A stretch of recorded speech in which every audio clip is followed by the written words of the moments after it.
আপনার চারপাশে যা ঘটছে তা কি আপনি জানেন? বাংলাদেশ প্রতিদিন গড়ে কতজন নারী ধর্ষণের শিকার হচ্ছেন এই সংখ্যা জানলে আপনি হতবাক হয়ে যাবেন। শিশুদের স্কুলে শেখানো হয় বাংলাদেশ একটি গণতান্ত্রিক দেশ, এই দেশে নারী পুরুষের সমান অধিকার। কিন্তু দেশে এই অবস্থা দেখে কি মনে হয় নারী ও পুরুষের অধিকার সমান?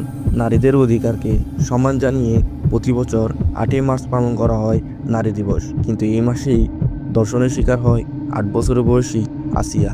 এই আসিয়ার মতো প্রতি বছর ধর্ষণের শিকার হচ্ছে হাজার হাজার নারী ও শিশু। যেমন গত বছর 2024 সালে বাংলাদেশে ধর্ষণের ঘটনা আশঙ্কাজনক হারে বেড়েছে। মানবাধিকার সংস্থাগুলোর রিপোর্ট অনুযায়ী, আইন ও সালিশ কেন্দ্রের তথ্য অনুযায়ী চলতি বছরে ধর্ষণের শিকার হয়েছেন 401 জন নারী।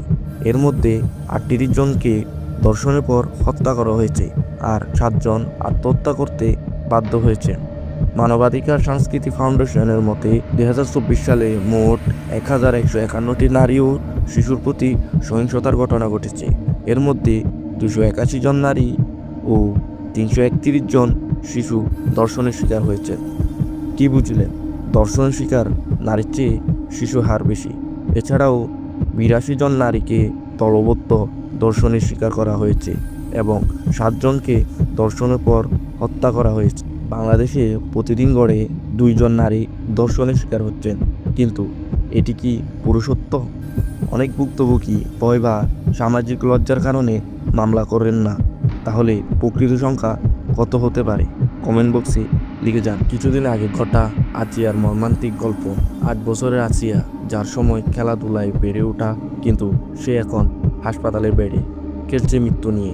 কী দোষ ছিল তার? সে কি পারত না স্বাভাবিকভাবে বেড়ে উঠতে? আমাদের সমাজে মানুষের মতো কিছু পশু আছে যাদের ফলে আজকে আমাদের দেশের এই অবস্থা। এই পশুদের নির্মূল করতে হলে আসিয়া যে এই ধরনের মর্মান্তিক নির্যাতন করেছে তাকে দিতে হবে ভয়াবহ শাস্তি, যা দেখে চিন্তাও যেন মাথায় না আসে। বন্ধুরা, আপনারা কমেন্টে বলে যান কীরকম শাস্তি হওয়া উচিত, এবং সচেতনতা বৃদ্ধির জন্য ভিডিওটি শেয়ার করুন। সত্য জানুন, অন্যকে জানান। তথ্যভিত্তিক আরও কন্টেন্ট পেতে আমাদের চ্যানেলটি সাবস্ক্রাইব করুন।